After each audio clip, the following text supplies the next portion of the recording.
Welcome to the Weekly Spiral. You are tuned into episode 16. I'm here with my boy Casey. We are going to talk winners and losers from week 14. We're going to talk picks of the week coming up, week 15. And we're going to do a little special segment called Half-Minute Hot Takes. We've done this before, but we got some even spicier takes for today. So we're excited. It's going to be a fun episode, and we're really, really thankful to have you join us. But first and foremost, Casey, how are you doing today, sir? Well, I'm not as good as Carson Wentz and the Eagles are. No, you're fresh not. Off an overtime win here. Let's go. But yeah, they decided to take a little nap for 3 quarters, but you got the sweatshirt on. The jerseys are hung now because we're a professional podcast, and they came alive in the fourth quarter and got it done. They found a way. Didn't look pretty, but it was wet. It was rainy. You're on your backup guys, and you made it happen. Hey, 6-7. Thankfully, the Cowboys are in shambles, and who knows what's going on with that organization. We might talk a little bit more about that later. But 6-7, tied right now. They have a tiebreaker, but we have 3 divisional games left. It's going to come down to that game against the Cowboys week 16. That's going to be for the division. Yeah, if they don't flex that, they should. They should for sure. They've left the Niners at 10 o'clock Pacific 2 weeks in a row against great the Saints matchups. And the Ravens. Yeah. So I don't know what they're doing, but I hope you're flexed so that thanks, bro. I can watch it and not have it conflict with the Almighty Packers. Yeah, I hope we're flexed too, and I hope we can flex on the Cowboys. You see what I did there? That was very clever. Good job. Do you like that? Yeah. We'll edit in an applause for you. Thank you. In post. Thank you. Yeah. But yeah, super stoked. I mean, it felt like the season's over. It still kind of feels that way. That's just how shitty the NFC East is, and we'll dive into that a little bit. But there's still a chance, and the winner of this division could be 8-8. Yeah, which is odd. It is odd, but all you got to do is make it. All you got to do is make it to the dance, and who knows what happens. Yeah, there's been a few times. I mean, you were 9-7 last year when you made it in, and we did, and we won a game. Yeah, we won the first playoff game. So I mean, who knows? The Giants won the Super Bowl when they were 9-7 one year. So anything's possible. Packers won when they were a 6th seed. We weren't 9-7, but we were a 6th seed. Yep, same. You're going to be above that. You're going to be a 4 seed if you make it in. Oh, that's true, because we'd win that'd be the most embarrassing 4 seed ever. You're going to get a home playoff game if you make it to the playoffs, which is embarrassingly in bad. Itself. Yeah. Oh my God, the NFC. Anyways, great game, great win. With one winner, let's divert into others. 7 another one. Okay. Yeah. I'm going to give you my tried and true winner almost every week because they keep winning with Ryan Tannehill at quarterback. They do. The Tennessee Titans, man. They dogged the Raiders team who was fighting for their playoff lives. They have a super balanced attack. They're getting really good at play action with Derrick Henry, getting some deep bombs, good running game, strong defense. I mean, this looks... I don't want to get I'm throwing the little spice hot take early. I think they're playing better than the Patriots right now. I don't think that's a hot take. The Patriots are playing bad, in my opinion. They are. So, I agree. What's the receiver's name on that team? Is A.J. Brown? A.J. Brown? A.J. Brown? Yeah. He looks good. Had a long catch. Yeah. 91 yarder. He's got a good him and Tannehill have a good connection for sure. Yeah. And they're talking about re-signing him and not even just giving him the franchise tag, but giving him a long-term deal, and it feels like, I don't know, he's giving that team Tannehill life. Yeah. He's earned it, man. He has. I mean, he's leading the league in passer rating with 118.5 right now. Yeah. Since he started. He's started a few weeks ago. Titans have the second most offensive touchdowns and are scoring the second most points per game in the NFL over that span since Ryan Tannehill started. It's impressive. And he is just behind the Ravens as far as leading the Titans to touchdown scoring drives. So they're second in the NFL. So they're scoring like 30 points a game, tied with that defense. They're balling out. Texans better be worried. They for sure should be worried because they look inconsistent as hell, and I think we'll talk about that a little bit in a little here. But the Titans are, I don't even know, like, Tannehill has revitalized his career, revitalized this team. Yeah. Probably saved Mike Vrabel's job. Oh, for sure. I mean, this is so unexpected, but it's so nice to see because Tannehill was always sort of that, what could have been type prospect. Had a few decent years, never really met his full potential, and it seems like this is his full potential. And if he can stay consistent, he'll earn a big contract. And this could be his team. I mean, throughout the rest of his career. So Yeah. I mean, it's amazing what you can do when you get away from Adam Gase. Oh, boy. Yeah. So he's doing well. We're going to talk a little bit about that, I think, at the end, too, and some coaches that we think maybe on the chopping block. But, Adam Gase lives on the chopping block. He does. Yeah, he beat the Dolphins, though, so it's a positive, by 1 point. Yeah. Something another team couldn't do. Didn't they lose to the Dolphins?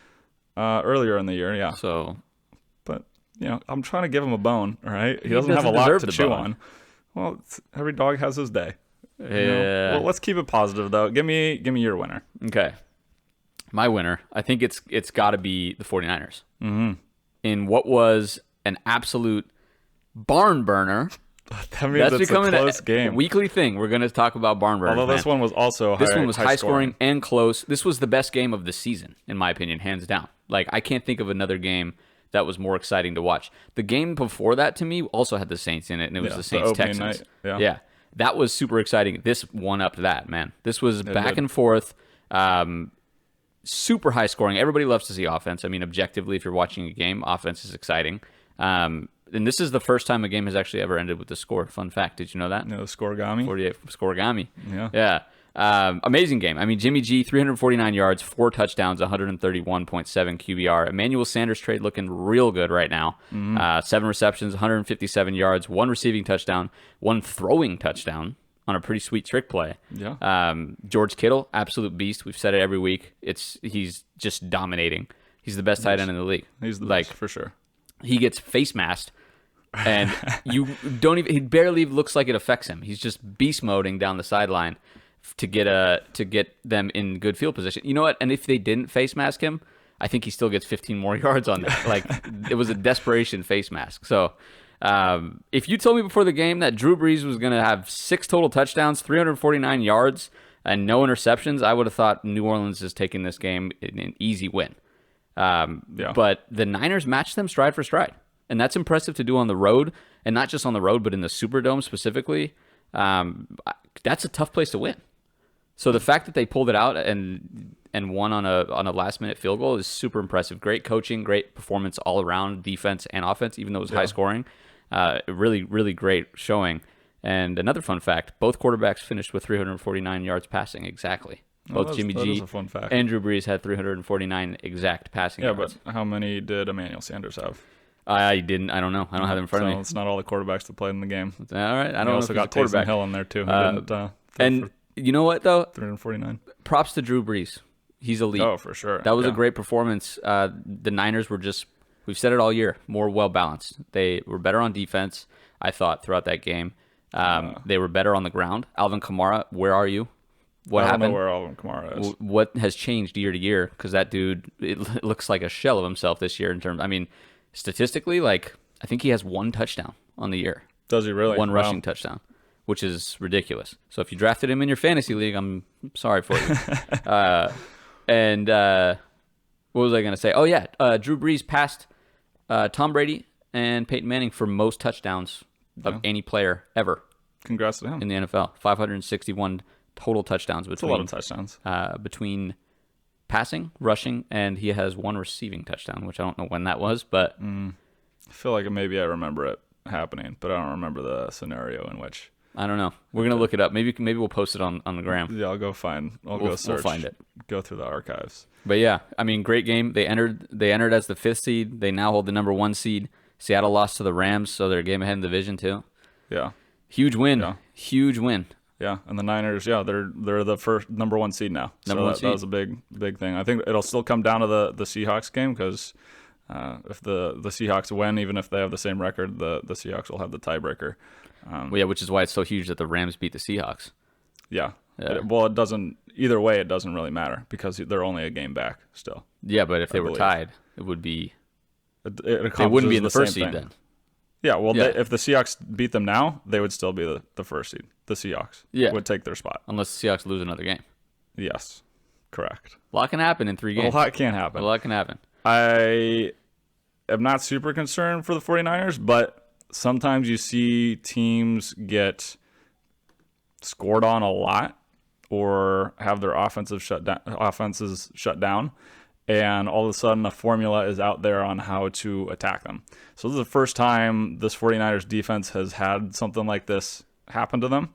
And this is not a mobile quarterback this time. I know they had some trouble with Kyler Murray and a tiny bit with Lamar Jackson. But once they get into the playoffs, are they going to see an offense that can exploit them the same way that the Saints did?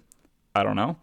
But it certainly was not super encouraging that Drew Brees sort of had his way with Michael Thomas and no Alvin Kamara, no Cook after the first quarter. He had like 2 touchdowns, though, I think, right? Before he got hurt. He did, but then he played the rest of the game without him.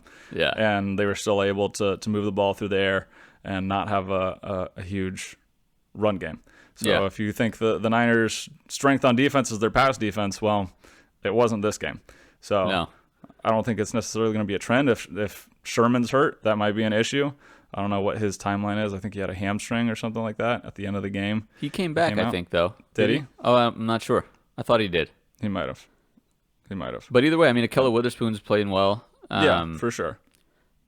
I mean, Drew Brees is one of the greatest to ever do it. So anytime he puts up 5-6 touchdowns, like he can do that on any defense, in my opinion. Yeah. So Aaron Rodgers can't, though. So well, clearly not. Yeah, after that game. And then as far as the run game goes, like when we're talking like against, I think if Kittle was healthy, they beat Arizona. I don't think he played in that game. They beat Arizona anyways. No, I meant like they beat down Arizona. Oh, they beat down Arizona. Like they win convincingly is what I meant. Yeah. I have a stat here actually that kind of speaks to that. With Kittle, they average 4.6 yards per carry in the rush game. Okay. Without Kittle, they average 2.6 yards per carry. So it's a big difference. 2 yards. I don't his blocking or whether it's his blocking or his just the threat of him being a weapon in some sort of pass game allows 2 more yards per carry when he's in the game. Yeah. So that's what makes him the best. I mean, he's not a one-dimensional guy. That's what made Gronk the best, because he could actually block and be in line, and that opens up everything on the play action, delay routes, all that kind of stuff. Really opens things up. As a slight aside, since we're on the Saints and the Niners, blog post this week is going to be on Taysom Hill. So seeing what the Saints do with him, it's not super innovative. After I looked at it, it's some sort of base plays, but they run him really well, and he almost always gains yardage. But I thought it was interesting that he was in a few times. He failed on that 2-point play, but the Saints ran that exact same play against the Falcons on Thanksgiving. Essentially the same play. It was a jet sweep, just without the little... I remember that. Yeah. And they scored against the Falcons, didn't change really anything up, and then ran it against the Niners, and the Niners sniffed it out and blew it up because they adjusted and the Falcons didn't. But they also ran the same plays that they ran against the Falcons with just a pure quarterback sweep with him, and they gained 9-10 yards against the Niners. So some of the plays the Niners knew what was coming when he was in. Some of them they didn't. Yeah. But I'll taking a look at that and showing you guys what they're doing with Taysom Hill. It's kind of interesting. Where can people find this? Yeah. It's at weeklyspiral.home.blog. Weeklyspiral.home.blog. Yeah, guys. Check it out. Taysom Hill is an enigma, man. I don't know what to make of him. Interesting guy. He's almost positionless. He's just kind of he's a running back, tight end, quarterback, wide receiver, special teams. Over the place. What does he do? I don't know. You're gonna put him at center. He gets yards though. He scores touchdowns. He does. He scored 2 touchdowns in this game, I think. So whatever they're doing, it's working. It's just kind of weird. But hey, if it ain't broke, don't fix it. Exactly. Let's move on to losers. You wanna hit us with yours? Yeah, I'm gonna stay in the AFC South though. So as much as the Titans were winners, the Texans were not. They got Drew locked. Babyface assassin. They got locked. They got rocked too. They got rocked, man. It wasn't even. They got some garbage time touchdowns at the end, but it wasn't even really a competition. No, it wasn't for most of that game. I guess it was 0-0 in the beginning, and then it spiraled out of control. So as good as they looked against the Patriots, they looked just as bad against the Broncos, and it's been their issue all year. Inconsistency, not being able to play week to week with the same excitement and explosiveness as we all know that they're capable of. And they're in a fight for their playoff lives. Oh, 100%. I mean, if they lose to the Titans and the Bills, Steelers, fighting for wild card spots. If they don't win the division, all of a sudden they might be able to get bumped out. So they got to be on it. I mean, props to Drew Lock. He was 22 of 27, 309 yards, 3 touchdowns, threw 1 interception, had 136 passer rating. It looks like they might have something there. I know he's new, and I crowned Minshew and Kyle Allen early too. But hey, Kyle Allen's been up and down though. He has, to be fair. Young quarterbacks, so I'm sure Drew Lock will flounder at some point as well. But he's definitely got the arm talent to make all the throws that you want, and it seems like people are starting to believe in him. Von Miller said he was that dude, or he used some expletives, but he was very encouraging as far as what he thought of Drew Lock. You can swear if you. I don't remember the exact word. Oh, okay. All right. I thought you were shy. No, I'll say all the mean cuss words like poop and. Oh, got it. Okay. And I think Drew Lock is that guy. Darn. He looked confident out there. He looked like he was enjoying it. I mean, granted, it's easy to enjoy it when you're destroying the Texans, but very true. I think that's the quarterback of the future for Denver. I think they found him. Something to build around. I think the AFC South is going to be interesting next year. I mean, they got Jaguars, you got the Texans, Titans.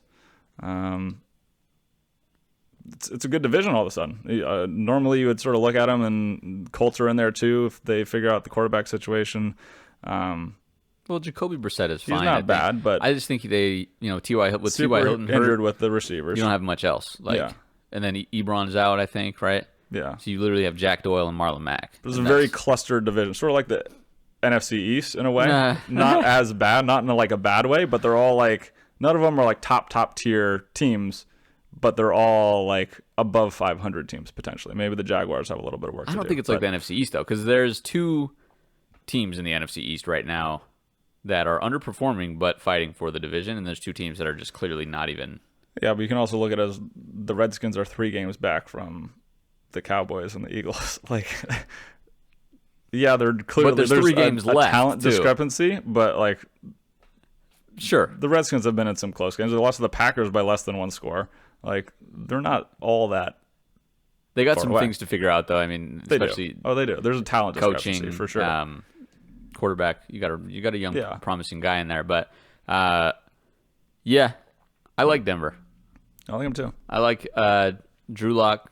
I think Drew Lock, Cortland Sutton. They have a few running backs, a few young guys. Phillip Lindsay's solid. I like that team. Yeah. Noah Fant is going to be a good tight end, I think, in this league. He's been playing really well recently, too. Yeah. So, a lot to be hopeful for in Denver. I'm just not sure moving forward if Elway is the guy, though. Do you stick with him? I mean, I wouldn't. I feel like it's just sort of time to turn the page and reset. They still need some pieces on offense and defense, but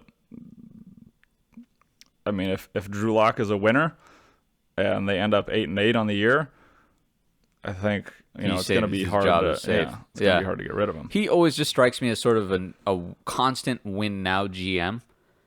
He's never really, at least in my lifetime as a GM, had a vision for the future. It's more so just piling on assets immediately for right to now. Win. Yeah. Sort of like the Rams, and as we've seen, that doesn't always lead to success. So, if it was me, I'd move on from Elway, get somebody else in there. Yeah. It's just going to be a tough thing to do because he's a legend in Denver. But anyways, that's my take on it. Well, I think we'll wrap it up. But if you're going to give Fangio another year, I think you give Elway another year. Because if you're going to get rid of one of them, it doesn't really make sense because whoever you bring in on the flip side is going to want their own dude. So I think those 2 are sort of tied together. If they have success together, great. If they don't, then move on from both. All right. That's what I would expect. But Casey's a savage, guys. There you go. Just fired 2 people. I was talking about one. He was like, we'll just fire everyone. Clean house. All right. Let's move on to my loser. So, my loser. This is a big one. A honker. This is a big one. It's going to be super unexpected. No one listening to this right now would be able to guess what team it is. I'm on the edge of my seat right now. Right? Yeah. It's unreal who I'm going to pick. Dramatic pause. The Cowboys. Huge losers. Of But also course. the NFC East as a whole, which I'm humble enough to admit is absolutely trash at the moment. Even though we just won, 2 top leading teams are 6 and 7. But the Cowboys specifically just seems like there's just this rain cloud over them right now of drama and controversy and head coaching woes and just all sorts of things. And it's showing up on the field. No one is necessarily performing. Actually, that's not true. I take that back. They are performing. But by not performing, what I mean is they're not winning. They're not winning. They're not winning games. They're definitely not winning. And it's a little bit sort of unexpected. I mean, when you look at the stats, like this team is first in yards per game, first in pass yards per game, top 10 in points per game and rush yards per game, and somehow they still have a losing record. They have the 9th rated defense, 7th rated against the pass, and they're 6 and 7. Yeah. They're On top paper. 10 in a lot of very important statistics, and they're losing a lot. So what do you blame at the end of the day? I think you blame coaching, and everybody's kind of leaning towards that. They lead the league in missed tackles. They lead the league in dropped passes. The Eagles are 4th, by the way. So speaks to that division. They have the worst rated special teams, and with 32 total NFL teams, the odds of being the worst in 3 of those categories, which is missed tackles, drop passes, and special teams, is 1 in 32,000. So they've achieved the unachievable in this sense. I just want to plug the Packers no longer just have 8 punt return yards on the season. Good for you, bro. While we're talking about special teams. Yeah. Let's go. But it's just it's sort of a weird anomaly where the Cowboys statistically are playing well. Yeah. But their record says otherwise. They're losing games in a fashion where they probably... I mean, this team should probably be like, I don't know, 10 wins on the season, maybe? Yeah. I can see that. I mean, they should have beat 9 the at Jets, least. should have beat the Bears. Yeah. I don't know who else did they lose to. That's Even with those, they should have 8 could wins. beat the Patriots. I mean, you're looking at Close 8 and what is that? What would that be right now? If you add 8 and 3 5 to what they're at right now, which is 9 and 4. No, 8 and 5. You said 2 wins. You said 2 and then games they should have won. And then I right? threw the Patriots in there because 9 and 4 then. Yeah. So they should be 9 and 4 at least, in my opinion, just based on the stats and everything.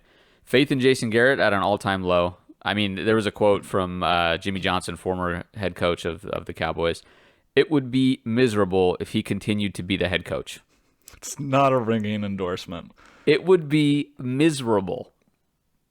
Yeah. Like, what? It's not what you want to hear if you're Jason Garrett. It's not what you want to hear. And I think he sees the writing on the wall. I think so too. It's time. It's absolutely time. They've won 2 playoff games since 2010 when he joined as the head coach. It's time.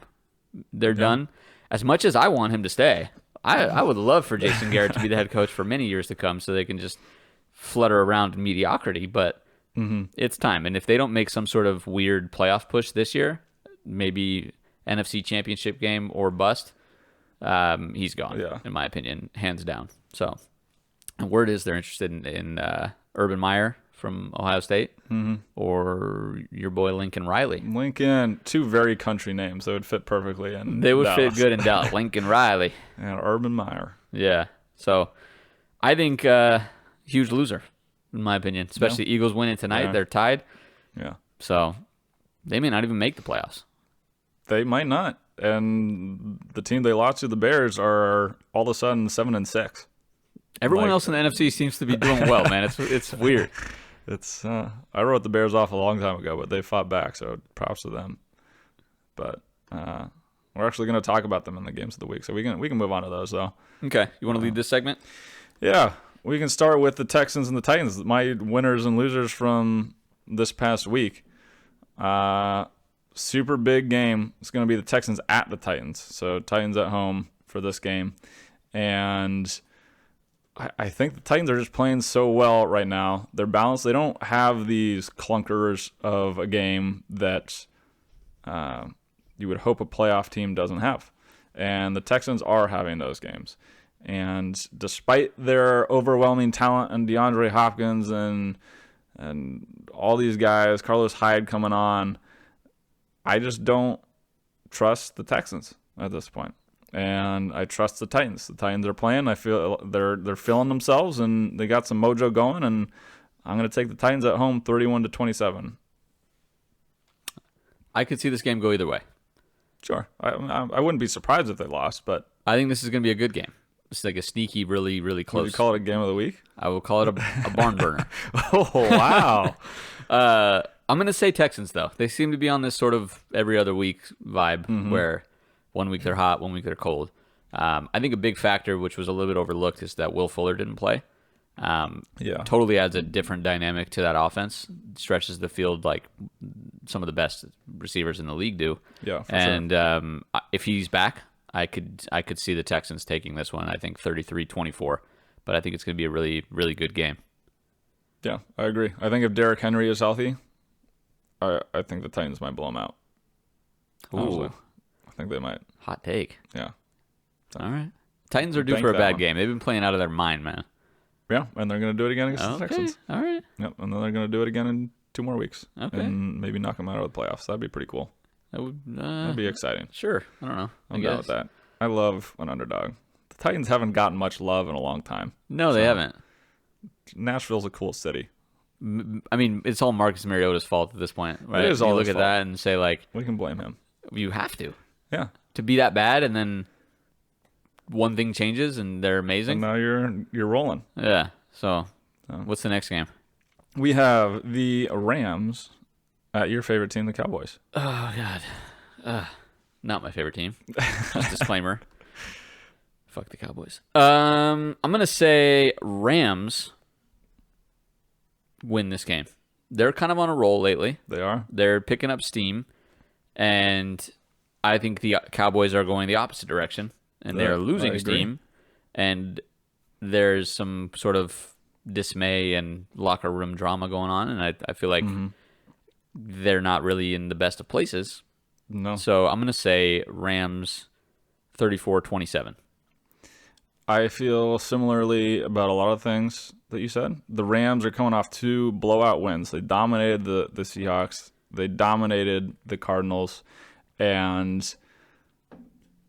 Sean McVay said that he's going to ride Gurley. He's going to get extensive use. It's about time.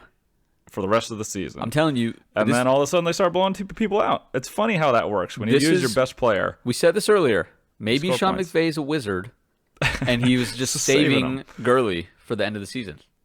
Maybe. They went out, and I have no idea. You're a little behind at this point, but they could win a wild card spot if the Vikings. Oh, for sure. We'll talk about that in a little bit. Yeah. Go ahead. There's some interesting stuff that can happen in the NFC for sure. But I trust the Rams at this point. Jared Goff is doing what he needs to do. Robert Woods is playing really well. Brandon Cooks is back. Got Cooper Kupp. They have all these weapons. The offensive line has been a little shaky. The run game has been a little shaky, and that's why a lot of the stuff hasn't worked because it's all been on Goff. But now that those guys are relatively healthy, the line has settled down. They have some more balance. They're starting to click on offense, and when they're starting to click on offense, you see the same stuff that you saw the last couple of years where they're this almost unstoppable force where they're scoring 40 points a game. Yeah. And in fact, I have them scoring 45 points. Wow. This game. Having them beating the Cowboys 45-28.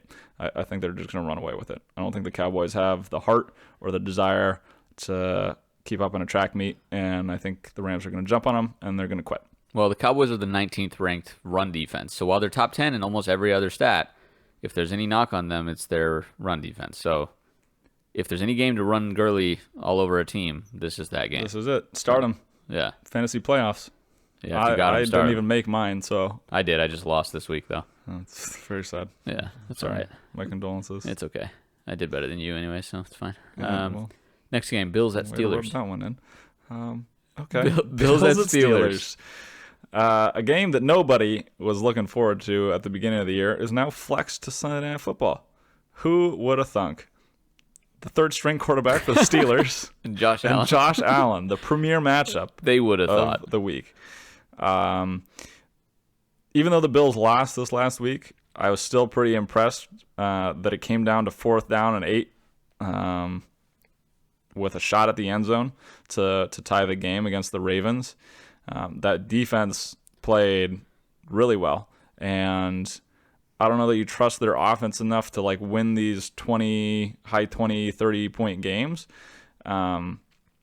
But they have enough pieces to hang around in almost any game that you're playing. So their defense is good enough to keep it relatively low. Their offense is just good enough to keep it within a score usually, and they find ways to win more often than not this year.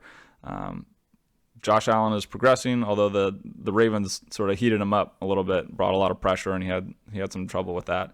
And I think the Steelers' defense is probably better than the Ravens' defense. I think you could argue that. But Steelers better than the Ravens' defense? Yeah, dude, that defense is playing wild. They're not getting a lot of help from that offense sustaining drives, and they're still balling. Yeah. Minka Fitzpatrick is going wild. Devin Bush is playing really well. TJ Watt's playing really well. Yeah, TJ Watt's killing it. They've all of a sudden become... I laughed at Durgan earlier when he was like, "Oh, look out for the Steelers." I was like, "There's no way." But now the Durgan on his Steelers take. Yeah, he's at work today, couldn't be with us, but yeah, apparently Juju's coming back. It was his only good take. Just throwing that out there. It was his only good take. He's had some really bad ones. But apparently Juju's coming back, and James Conner is going to try to play this week, so they should both be at full health. I'm going to go with the Bills, though.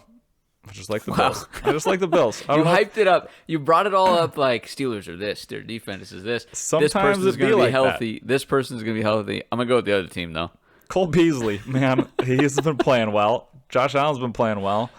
I still a close game. Bills 17-14 over the Steelers. I think that Duck Hodges is going to have more difficulty with the Bills' slightly worse defense than Josh Allen will have trouble with the Steelers' slightly better defense. Did you follow that train of thought? That was a very confusing way to word that, but I totally understand. Thanks. So, and I totally agree.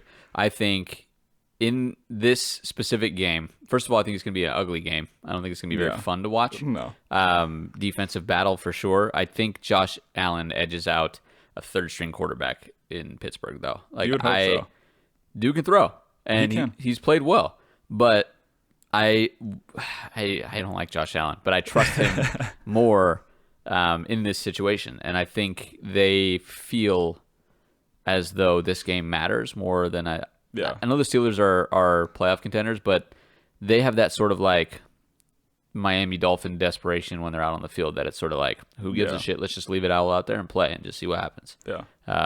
I feel like the Bills are a lot more calculated this season, and they're playing sneaky well, like compared to what a lot of people think. Oh, for sure. And their defense especially is up there. I mean, it's I would say it's a top 5 defense. Would you agree with that?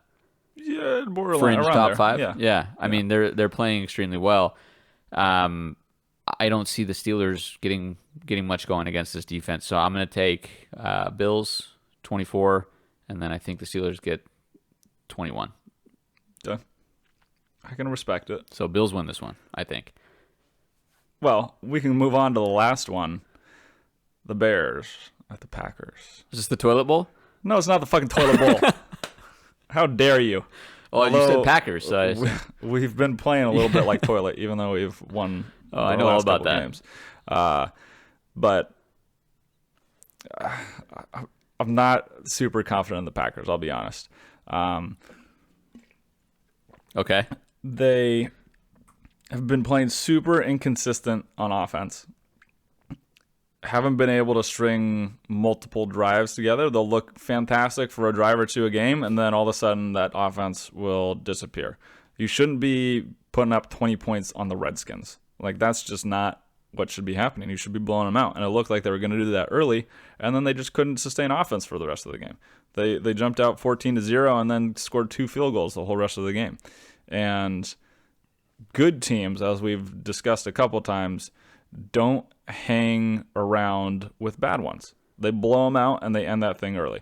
So I'm nervous that the Packers are going to let the Bears hang around, and it may bite them in the butt at the end of the game. The Bears are all of a sudden playing better. Mitchell Trubisky looks serviceable, not bad anymore, and he does that sometimes, so good for him. But I'm gonna trust the Packers because they've found ways to do it, even though it hasn't always been pretty. They're still 10-3, and things can get dicey for the Packers and the Vikings if they drop a couple games here going forward, because they play each other in 2 weeks, and with the Rams coming on, all of a sudden you can be in trouble of losing a wild card spot. So it's an important game for the Packers to win. I have them winning 24-20 at home. Okay. Great. Yeah. Quick shout out before I get into mine. Thank you, Bears, For beating the for Cowboys. beating the Cowboys. Yeah. All right, now we can go into the pick. As my thank you, I picked the Bears to win this game. Wow. Yes. So kind of you. Shout out Trubisky, 3 touchdowns, 1 interception last game. Looks like an actual quarterback on the field. Mm-hmm. They've been playing well. Their defense has always been good, so I'm a little worried, man. This has, in my opinion, this has Niners Packers written all over it.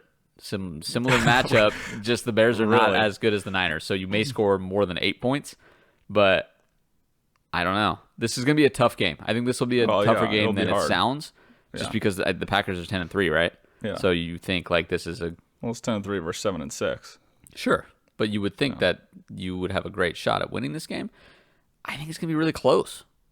I think it's going to be close a too. very tough tough game to win, and I actually think the Bears sneak this W out and make things interesting in your division. All right, well, we're no longer friends, but all right, that's fine. That's not fine though. Take it back. Anyways, I'll let you finish your thought, and then I'll decide. My thought, I think the Bears win 27-23, and I think this is a fun game. But I think it's going to be a wake-up call for the Packers. For sure. I feel like we've already been woken up a couple times by the Chargers and the Niners, so I hope we don't need a third wake-up call. Yeah, I agree. I mean, but I think sometimes you do, and especially because I feel like the Niners game is like, okay, well, that's the Niners, and their defense is elite. Move on. Chargers, yeah. Like, that's, yeah. Yeah. That was a toughie. That's a toughie. But yeah, I don't know. The things get interesting with a Bears win in this game. So. It does, because then the Rams and the Bears are right there for the wild card. You got the Seahawks and the Niners, and then you got the Packers and the Vikings. So I hope it doesn't happen, because we have the 2 seed right now. So if we win out, we have the 2 seed, which would be great, because then we don't have to play San Francisco for a while until the championship game. Well, assuming they stick with the 1 seed, though. Yeah, a lot can happen. This is going to be an interesting three weeks. Well, the cool thing is I think we're safe from the NFC West no matter what. Because if we can't be the 4 seed, so we can either be 2 or 3. Okay. So theoretically, if you're good. Yeah. You don't have to face either Seattle or 5 will win. Got it. And then they'll play number 1. And then we would play the winner of 3-6 if we were 2. Cool. Or we're playing. It's whatever. We'll get into that once things solidify. Sure. Yeah. But hopefully the Packers pull it out. But yeah. I'm not so that was our toilet bowl of the week. That's rude. You're saying a lot of mean things about the Packers right now, and that's hurting my feelings. I'm flying high, baby. I'm feeling good. We just won. A win is a win, you know? A wise man once said.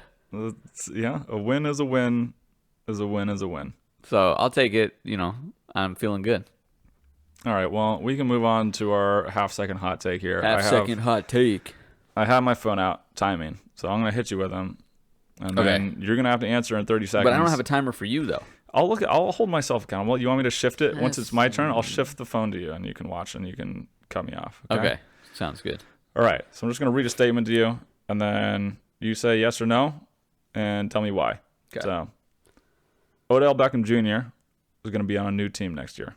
He's under contract with the Browns next year, but he's going to be on a new team. Tell me when to start. Go right now. Yes.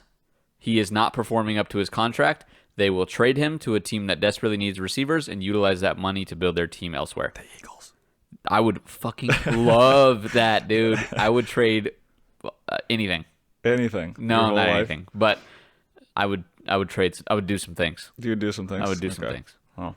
All right. Let Freddie Kitchens know that you would do some things. He's not going to be in charge of that organization next year. That I think they hold on to him. Even though he's asking out, I think they're probably going to get a new coach. and get a system that will work with him and use his talents, because it seems like that whole offense is off kilter.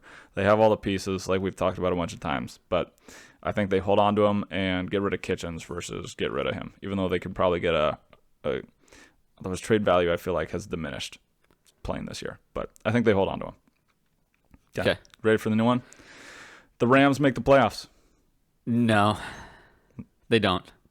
There's just too many other teams. Whoever wins the NFC West between the Seahawks and the Niners, guaranteed wild card. And then I think the NFC North is also a guaranteed wild card between the Vikings and the Packers. Whoever doesn't win that division. You think so? Yeah. Having 3 teams from the NFC West, dude, that would be weird, man. It's happened before. I don't know if it's happened in the NFC West, but it's happened with 3 teams from one division. I know, and it's weird. It is. Anyway, it's kind of gross. Then we're having a back and forth. That wasn't the point of this, but now you go. I agree. I think it's just a little bit too crowded. I wouldn't be shocked. I think we'll know more in a couple of weeks. I think the Rams will win out. I'll say the Rams will win out and miss the playoffs at, what did that make them? 11-5. They're 8-5 right now. So yeah. Yes. Yeah. I think they win out and they'd miss the playoffs. That'd be sad. How's that for a hot take? That'd be very sad. Very sad. All right. Usually there is 25% turnover year to year for head coaches. So do you think over or under 8 new head coaches will be named next year?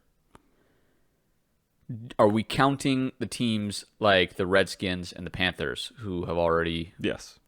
So you need 6 more. Under 6 more. No, under 8 total.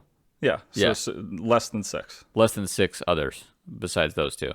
I can name the teams that I think will have new head coaches, though. Okay, hit me. I think that the Bengals, the Giants, the Redskins, the Jets, the Panthers, obviously, the Cowboys, and the Browns. And that's it. Okay. So that's 7. All right. So just under, in my opinion. I think we might hit the over, especially if Lincoln Riley comes out and says he wants to coach, and if Urban Meyer says he wants to coach. I think all of a sudden teams could be scrambling. Mike McCarthy's out there. Talk of Bill Cowher potentially being out there. And I think that could entice a lot of teams to bounce from whoever they have if they feel like they're sort of middling in there. Well, what team? I think the Jaguars might fire Doug Marrone. I could see that. That would be 8 then. Yeah. Maybe the Chargers get rid of Anthony Lynn. That would be a tough fire, in my opinion. You think so? They did just go to the playoffs. Honestly, could be undefeated this year. Every loss they've had is by less than a score. Yeah. I think they're just cursed, bro. Like, honestly, cursed. like they're just cursed. You think so? I'm looking through now. I don't think the Bengals will fire Zach Taylor after one year. I think he needs a couple more pieces and see if he can do something with. See, this is where I disagree, because I think teams. if what you're saying is these big names come out and the Bengals feel like this is our shot to get our guy for a while, for the next decade. Yeah. I feel like they do whatever. Like they say, sorry, Zach Taylor, there's the door. Peace out. Lincoln Riley, this is your team. Or whoever they can get that they feel like is the guy. Like, yeah. So. But, okay. Fair point. But to wrap my whatever, I think I'm probably over 30 seconds. We fucked this up. Maybe Matt Nagy, if the Bears don't finish very strong. Maybe Matt Patricia with the Lions. Dan Quinn with the Falcons. Dan Quinn is the one I could see, but they're playing well now. He's saving his job game by game. I mean, even when they're losing respectably. Unlike the previous, first half of the season. Yeah. I mean, shit could go wild this offseason. Could. If these head coaches come out and say they want to be NFL coaches. Yeah. It'd be weird, but it would. But let's move on. We abide by that was a fun one. We had a lot to talk about. A wild card team will make it to the Super Bowl. Ooh. We don't know who the wild card team's in. So projecting. The Seahawks or the Niners will probably be one. One of them will be a wild card. I think it's totally plausible. Yeah. Yeah, I think it's this year, especially more than others in the past. I feel like the wild card teams are all legit. Yeah. So especially in the NFC, I think. Oh yeah, absolutely in the NFC. Yeah. I mean, I could see any team, any playoff team in the NFC, that turns it on at the right time.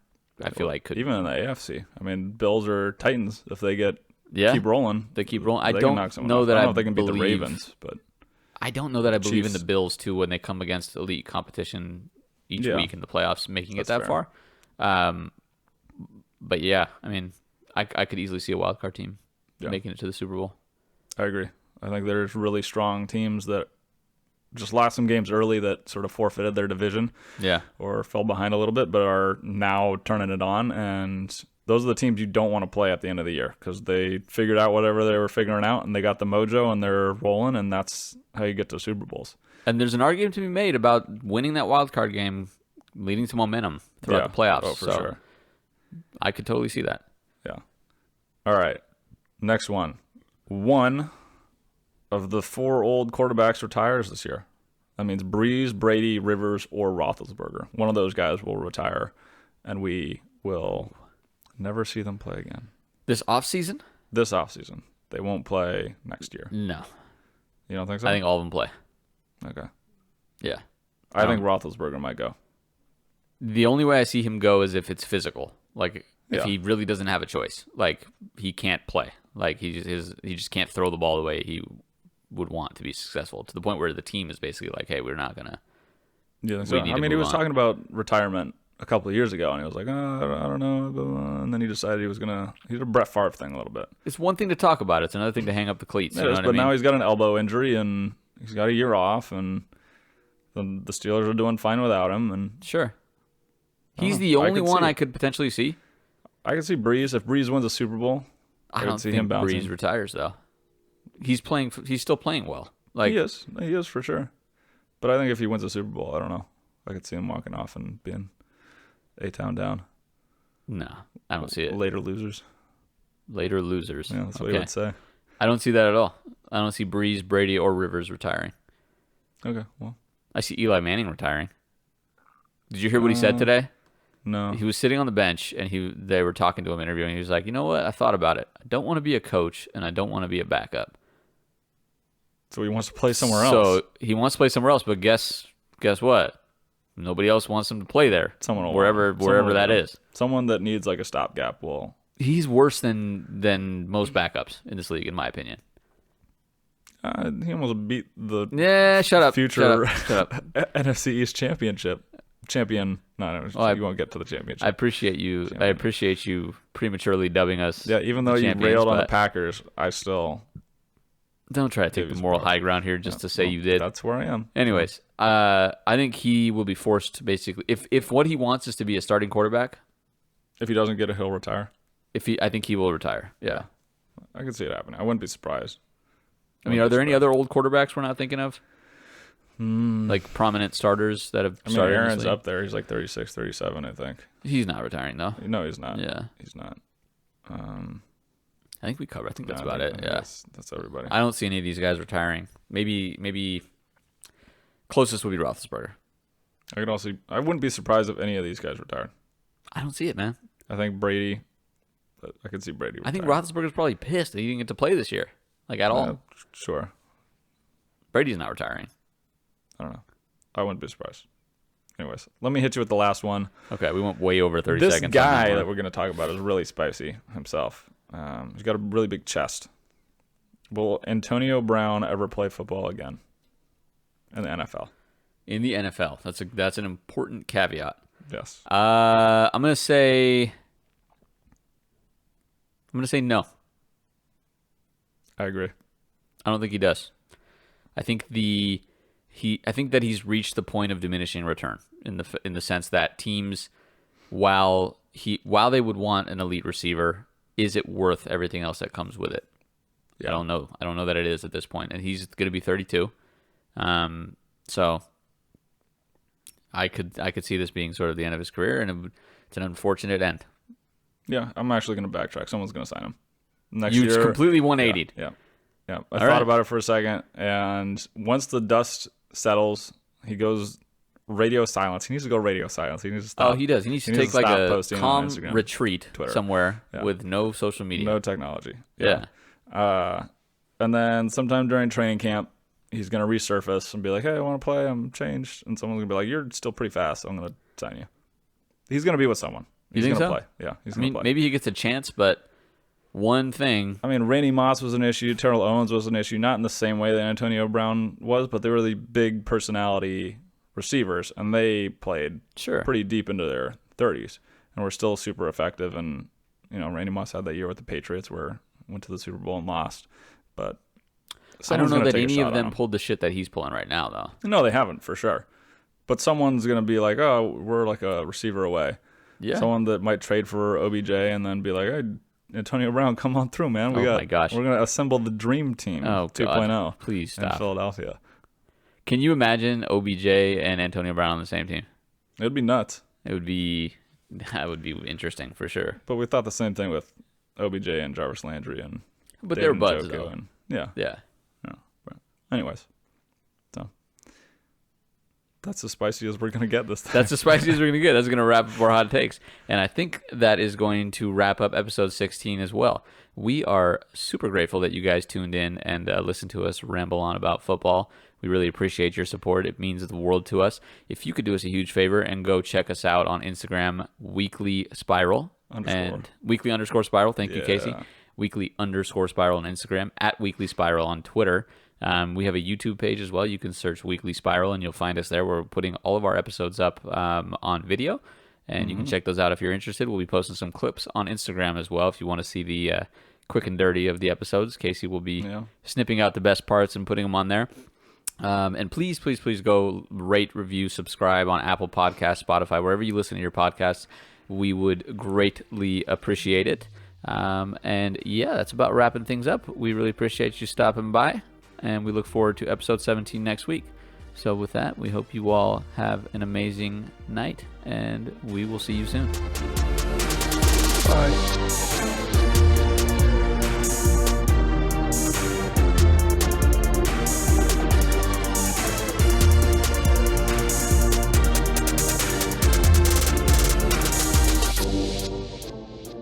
Talking to your mic. I'm going to try to have good posture this time because that was hella